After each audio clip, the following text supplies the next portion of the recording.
Assalamualaikum warahmatullahi wabarakatuh. Saya atas nama Nur Intan ingin membahas tentang konstitusi dan rule of law.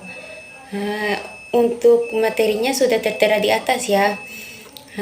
Untuk mempersingkat waktu, kita langsung ke materinya saja, yaitu konstitusi. Yang pertama, pengertian konstitusi. Istilah konstitusi berasal dari bahasa Prancis, yaitu constituere, yang berarti membentuk. Secara istilah, berarti peraturan dasar mengenai pembentukan negara.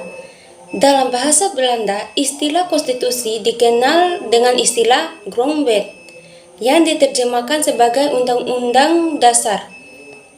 Dalam bahasa Indonesia, wet diterjemahkan sebagai undang-undang, dan grond yang berarti tanah. Dengan ini, maka konstitusi memuat aturan-aturan pokok mengenai sandi-sandi yang diperlukan untuk berdirinya negara.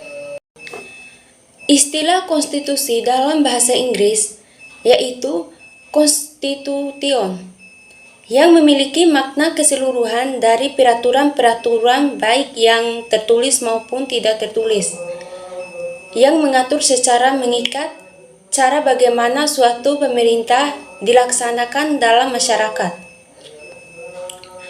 Konstitusi dalam arti luas mencakup baik yang tertulis maupun yang tidak tertulis, sehingga secara demikian konstitusi itu ada dua macam, yaitu konstitusi tertulis yang disebut Undang-Undang Dasar dan konstitusi yang tidak tertulis yang biasa disebut konvensi. Dan yang kedua, hakikat dan fungsi konstitusi.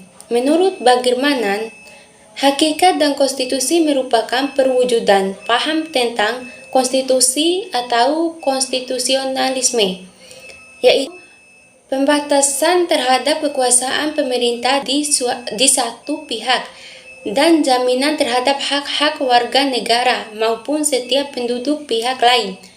Sedangkan menurut Sri Soemantri, dengan mengutip pendapat Stembak, menyatakan bahwa terhadap tiga materi muatan pokok dalam konstitusi, yaitu jaminan hak-hak asal manusia, susunan ketatanegaraan yang bersifat mendasar, dan pembatasan kekuasaan.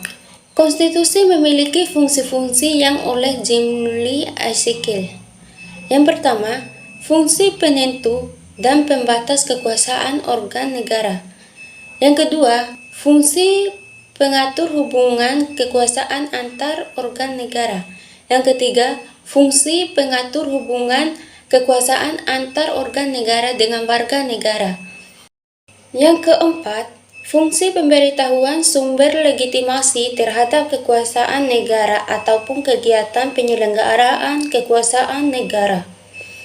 Yang kelima, fungsi penyalur atau pengalih kewenangan dari sumber kuasa yang asli, yaitu yang dalam sistem demokrasi adalah rakyat kepada organ negara. Dan yang keenam, fungsi sebagai sarana pengendalian masyarakat, yaitu sosial kontrol, baik dalam arti sempit hanya di bidang sosial dan ekonomi. Yang ketujuh, fungsi sebagai sarana perekayasa dan pembaruan masyarakat, social engineering atau social reform. Jadi, konstitusi memiliki fungsi untuk mengorganisir kekuasaan agar tidak dapat digunakan secara paksa dan sewenang-wenangnya. Dan yang ketiga, dinamika pelaksanaan konstitusi. Sebagai negara hukum, Indonesia memiliki konstitusi yang sering disebut sebagai Undang-Undang Dasar 1945. Undang-Undang Dasar direncanakan sejak 29 Mei 1945 sampai 16 Juli 1945 oleh BPUKI. Undang-undang atau Konstitusi Negara Republik Indonesia disahkan dan ditempatkan oleh PPKI pada hari Sabtu tanggal 18 Agustus 1945. Dengan memilih Indonesia telah menjadi suatu negara modern karena telah memiliki suatu sistem ketatanegaraan, yaitu Undang-Undang Dasar 1945 atau konstitusi negara yang memuat tata kerja konstitusi modern. Rule of law. Yang pertama, pengertian rule of law. Gerakan masyarakat yang mendaki bahwa kekuasaan raja maupun penyelenggaraan negara harus dibatasi dan diatur melalui suatu peraturan perundang-undangan dan pelaksanaan dalam hubungan dengan segala peraturan perundang-undangan. Itulah yang sering diistilah dengan rule of law. Berdasarkan pengertiannya, Friedman 1959 membedakan rule of law menjadi dua, yaitu pengertian secara formal in the formal sense dan pengertian secara hakiki material ideologis sense. Secara formal, rule of law adalah kekuasaan umum yang terorganisir atau organized public power. Contohnya untuk kejaksaan, Komisi Pemberantasan Korupsi atau KPK, dan Badan Peradilan. Secara hakiki, rule of law terkait dengan penegakan hukum yang mengaku ukuran hukum, yaitu baik dan buruk, just and unjust law. Dan yang kedua, fungsi of law dapat dibagi menjadi 3 bagian, yaitu yang pertama, menjamin kesejahteraan masyarakat di sektor sosial ekonomi. Dan yang kedua, melindungi konstitusional, maksudnya selain melindungi hak individualisme, konstitusi hendaknya juga menentukan jenis prosedur untuk memperoleh perlindungan atas hak-hak yang dijamin.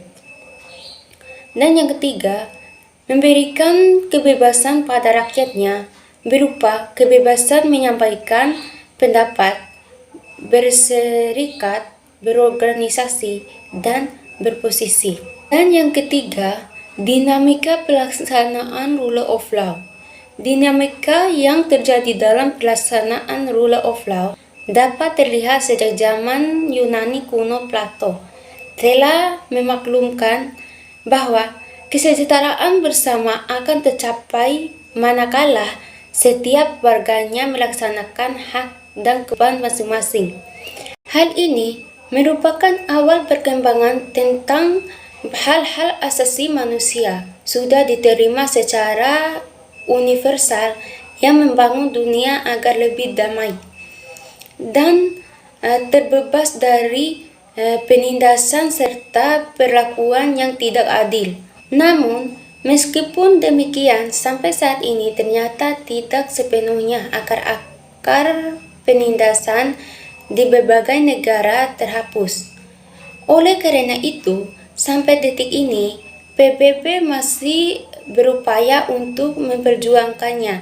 Keberhasilan the enforcement of the rule of law tergantung kepada kepribadian nasional masing-masing bangsa, yaitu Sunarjati Hartono 1982. Demikian pemaparan dari saya. Lebih dan kurangnya saya mohon maaf. Wassalamualaikum warahmatullahi wabarakatuh.